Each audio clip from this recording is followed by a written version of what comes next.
All right, let's jump into today's deep dive. And today we're heading over to India. Sounds good. We've got a whole bunch of headlines here, a real mix of stuff happening over there. Yeah, definitely a lot to unpack. So much going on in India right now. I mean, we've got everything from tech giants making moves to like a coal mine tragedy, some cricket drama, and even like a historic political shift. It's going to be interesting to dig into all this. Yeah, it kind of feels like how, India's always in the news for something. It's like this blend of the ancient and the super modern all at the same time. Absolutely, and that's what makes it so fascinating to follow, right? You've got this incredible history and culture, but then you've also got this like booming tech scene and this drive to be a global leader.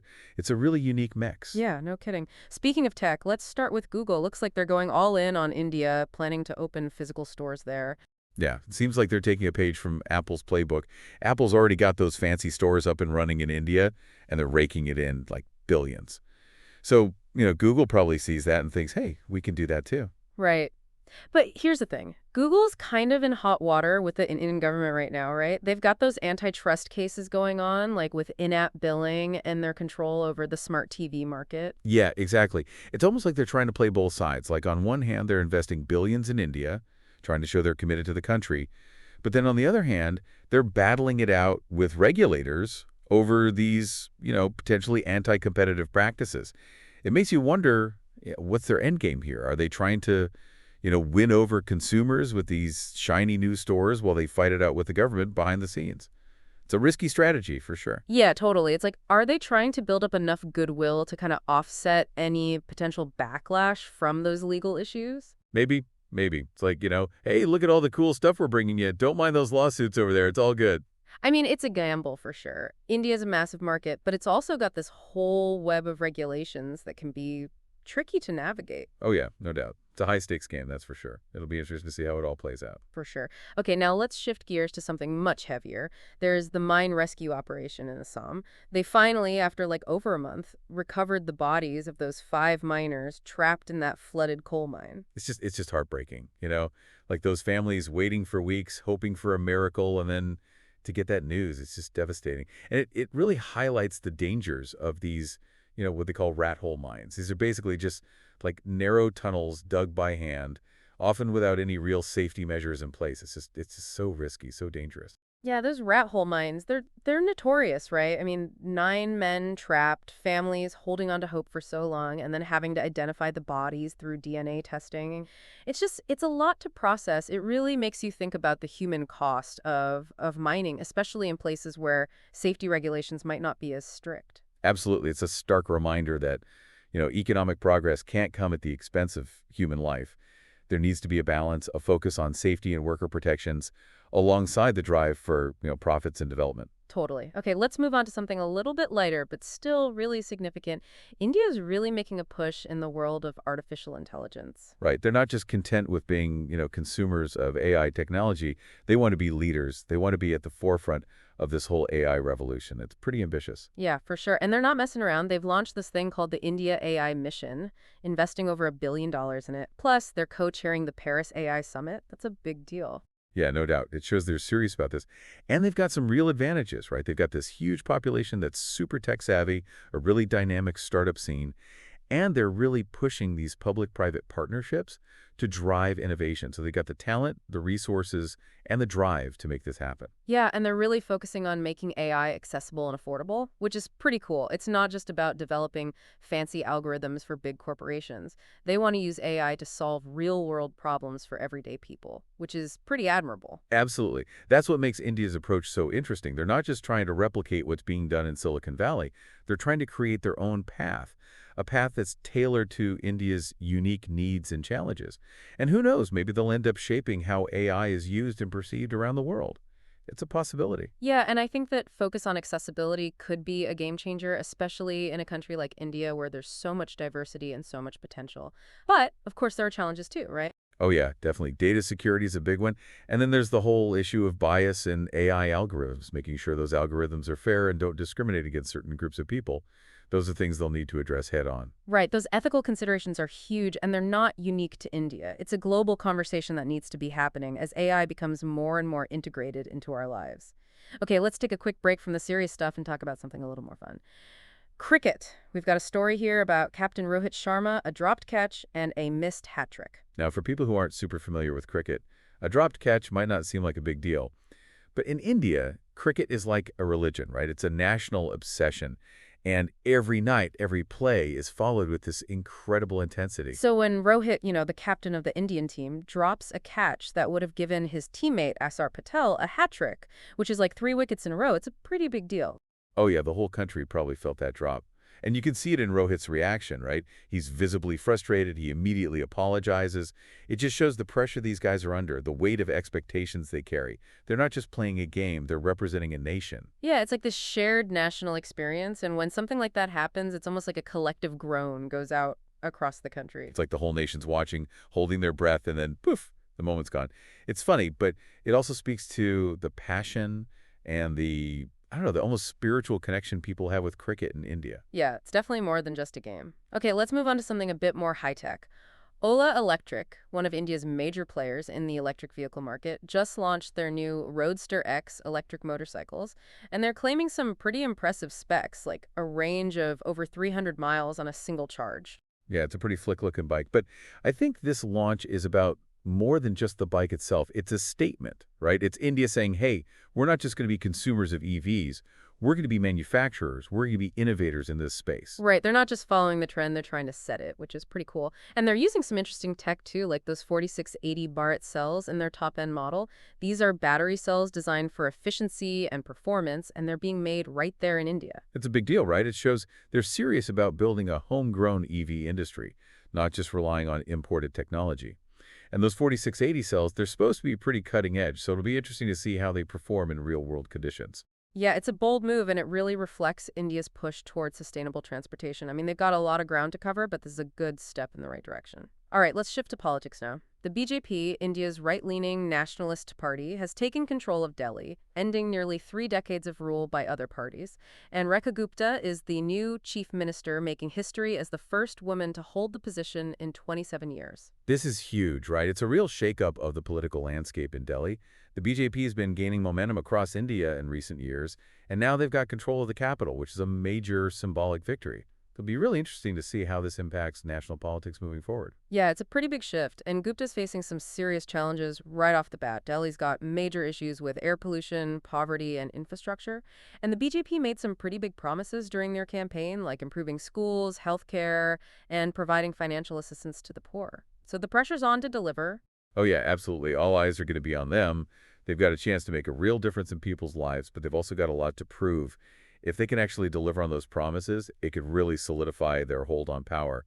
But if they stumble, it could backfire big time. It's a real test for them, for Okay, finally, let's talk about the situation in the Northeast. Home Minister Amit Shah has called for peace in the region, urging insurgents to lay down their arms and join the mainstream. He's pointing to the over 10,500 militants who have already surrendered since 2014 as a sign of progress. Right. The Northeast has a long history of conflict and insurgency, and it's a really complex issue. But it's encouraging that there have been some positive developments in recent years. The government's been making efforts to bring peace and stability to the region, and it seems like those efforts are starting to pay off. The reduction in violent incidents and civilian casualties is a really positive sign. Yeah, those statistics are definitely encouraging. But there's still a long way to go, right? Shah's even talked about his vision of India hosting the 2036 Olympics with the Northeast playing a central role. It's a pretty ambitious goal, and it would require sustained peace and development in the region. Absolutely. It's a long shot, but it's a powerful message. It shows that the government is serious about bringing the Northeast into the national fold and showcasing it to the world as a symbol of India's unity and progress. Whether it actually happens or not, it's an inspiring vision. Yeah, for sure. It's like, hey, we're not just focused on the big cities. We're thinking about the entire country, all its different regions and cultures. It's a message of inclusivity and ambition, which is pretty cool. It's definitely something to watch. If they can pull it off, it would be a transformative event, not just for the Northeast, but for India as a whole. It's really interesting to see how India is kind of stepping onto the world stage, you know? Like, not just internally, but internationally, too. Speaking of which, did you see that the governor of Connecticut's actually heading over to India with a whole bunch of business leaders? They're looking to, like, strengthen economic ties and all that. Oh, yeah, I saw that. It's That's a pretty big deal. It shows that the relationship between the U.S. and India is, like, really heating up. And it's not just at the federal level either. It's happening state by state, you know? Like Connecticut's got a pretty sizable Indian diaspora, so there are already these strong personal connections there. And now they're looking to build on that. Attract investment, create jobs, boost trade. It's a win-win for both sides, at least in theory. Yeah, that's true. But sometimes I wonder, with all this focus on economic growth and globalization, does it really benefit everyone? Or does it just end up like making the rich richer? You know what I mean? Oh, for sure, that's a valid concern. There's always a risk that the benefits of economic growth won't be distributed evenly. I mean, look, globalization and free trade have lifted millions of people out of poverty, especially in countries like India. But it's also created huge inequalities, both within countries and between them. So it's not a simple issue. The key is to make sure that these partnerships, these economic ties, are actually benefiting everyone, not just a select few. Yeah, that makes sense. It's like, how do you make sure that economic growth is inclusive, that it actually reaches the people who need it the most? It's a tough question. It is. It requires careful planning, strong social safety nets, and a commitment to fairness and equity. It's not just about growing the economy, it's about growing it in a way that's sustainable and benefits everyone. It can't just be about, like, profits and GDP. It's got to be about people, too. Totally. Okay, so earlier we were talking about Ola Electric and their big push into the EV market, right? But it seems like not everyone's quite as gung-ho about EVs in India. I mean, Suzuki, the Japanese car giant, they've actually scaled back their EV goals there. Yeah, I saw that, too. It's interesting, right? Like, you've got these Indian companies like Tata Motors and Mahindra who are really going all in on EVs, and they're having some success. But then you've got these big global players like Suzuki who are being a bit more cautious. Maybe they're not as confident about the EV market in India, at least not in the short term. Yeah, it seems like they're facing some stiff competition from those local players, and I guess it makes sense to play to your strengths, right? Suzuki's known for their like reliable, affordable cars, especially their SUVs. So maybe they're thinking, let's focus on what we do best and we'll see how the EV market develops. Right, exactly. It's like we're not going to abandon EVs altogether, but we're also not going to rush into it head first. We're going to be strategic, we're going to watch the market, and we're going to make our move when the time is right. It's like a chess game, right? You got to think a few moves ahead. Yeah, that's a good analogy. So they're not completely writing off EVs. It's more like they're taking a wait and see approach. They're still investing heavily in India, expanding their SUV lineup, boosting their manufacturing capacity. They're just not putting all their eggs in the EV basket, at least not yet. Yeah, it's a smart move, I think. It's about finding that balance, right, between responding to immediate market trends and making those long-term strategic bets. It's like, hey, we're not going to ignore EVs, but we're also not going to panic and abandon everything else we're doing. Yeah, that makes sense. Okay, so we talked a lot about Google's big bet on India, opening those physical stores while they're dealing with all these legal challenges. But let's flip that around for a second. Why is India such a magnet for these tech companies in the first place? Like, what's the draw?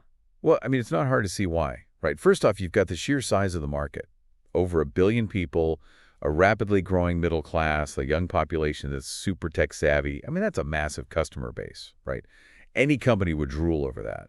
Right, and it's not just the numbers, it's the energy, right? Like India's got this incredibly vibrant startup ecosystem, new companies popping up all the time, pushing the boundaries of innovation. It's like everyone's hungry to succeed, to create something new. Exactly. And that energy is contagious. It attracts those global players who want to be a part of that growth. And I think Google, with their focus on making technology accessible and affordable, they fit as well with that, right? They're not just trying to sell expensive gadgets to the elite. They want to be part of India's digital transformation, make technology available to everyone, empower people, that kind of thing. Yeah, it's like a whole different philosophy, right? Not just about profits, but about like social impact, about being a part of something bigger than yourself. Exactly. It's about building a long-term presence, understanding local needs, and tailoring products and services to resonate with Indian consumers. It's about, like, embedding yourself in the fabric of a nation's technological evolution. That's a really interesting way to put it. It's like you're not just selling a product, you're selling a vision, a future. Okay, so we've covered a lot of ground here, from tech and business to like politics and social issues. What are some of the key takeaways for you? Are there any overarching themes that tie all these stories together? That's a good question. I think one theme that really stands out is India's growing assertiveness. Whether it's in tech, economics, or diplomacy, India's increasingly taking a leadership role, shaping the conversation, setting the agenda. They're not just following trends anymore, they're making them. Yeah, that's true. And they're doing it their own way, right? Like blending tradition and modernity, leveraging their rich heritage while embracing innovation and progress. It's a really unique approach. Yeah, it's fascinating. But it's not all smooth sailing, right? We talked about the mine tragedy, the poverty in Delhi, the need for peace in the Northeast. These challenges, they remind us that India's story is complex. There's still a lot of hurdles to overcome. Yeah, it's like a balancing act, right? Juggling progress and tradition, opportunity and inequality, hope and struggle. And it's that tension, that dynamism that makes India such a captivating country to watch. It's a nation in constant motion, striving to reach its full potential while facing the realities of a diverse and rapidly changing society. Absolutely. And it's that constant tension, that dynamic interplay of forces that makes India's story so compelling, so unpredictable. You never quite know what's going to happen next.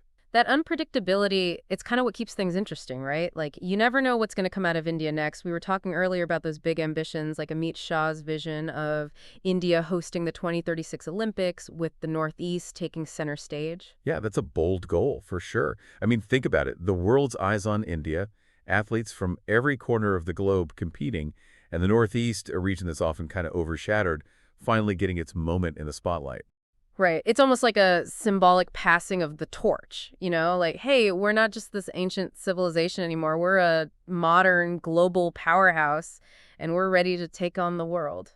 Exactly. And it's not just about, like, showing off their infrastructure and their ability to host a mega event like the Olympics. It's about showcasing their culture, their diversity, their unique place in the world. It would be a huge statement. Yeah, no doubt. Of course, actually pulling it off, that's a whole other story. I mean, it would require a massive effort in terms of like infrastructure, security, logistics. And then there's the whole peace and stability thing, right? Like if they want to showcase the Northeast, they got to make sure it's a safe and welcoming place for everyone. Oh, yeah, for sure. That's a big if. But hey, you got to give them credit for thinking big, right? I mean, even if it doesn't happen, just putting that vision out there says a lot about their aspirations. That's like, hey, this is where we want to be. This is what we want to achieve. It's inspiring in a way. Yeah, it's like shoot for the moon. Even if you miss, you'll land among the stars, right? And speaking of connecting the Northeast, Shah also talked about improving connectivity between the region and the rest of India, aiming for like seamless air and rail links by 2027. That seems like a pretty big deal. Yeah, definitely. For a long time, the Northeast has felt isolated, both geographically and emotionally from the rest of the country. And that isolation has bred, resentment, mistrust, even violence in some cases. So improving connectivity, it's not just about making travel easier, it's about bridging that divide, fostering a sense of belonging, of being part of something bigger. It's like literally and figuratively connecting the dots, right? Bringing people closer together, making it easier for them to interact, to do business, to share ideas. It's a smart move. Yeah, and it has the potential to unlock the Northeast's economic potential. Like if you make it easier for businesses to operate there, for tourists to visit, for goods and services to flow in and out, I mean, that could be a game changer for the region. It's about creating a win-win situation for everyone involved. Absolutely. So we've covered a lot of ground in this deep dive. We've seen tech giants making big moves, a nation grappling with tragedy and striving for peace, a cricket team carrying the weight of a billion hopes, and a government aiming for the global stage. It's been quite a journey. Yeah, no kidding. It's like every time you think you've got India figured out, it throws you a curveball. It's a country that constantly challenges your assumptions, keeps you on your toes. And that's what makes it so fascinating, so rewarding to follow. So as we wrap things up, what stands out to you the most from all these stories? What's the one thing that like really stuck with you? That's a tough one. I think for me, it's the reminder that even in a world that often feels so divided, so fractured, there's still so much that connects us. We all share the same hopes, the same dreams, the same desire for a better future. And India's story, with all its complexities and contradictions, it's a reflection of that shared human experience. It's a story that inspires us to embrace complexity, to challenge our own perspectives, and to remain open to the possibilities that lie ahead. Well said. Thanks for joining us on this deep dive into the heart of India. We hope you learned something new, got your curiosity sparked, and maybe even started to see the world a little differently. Until next time.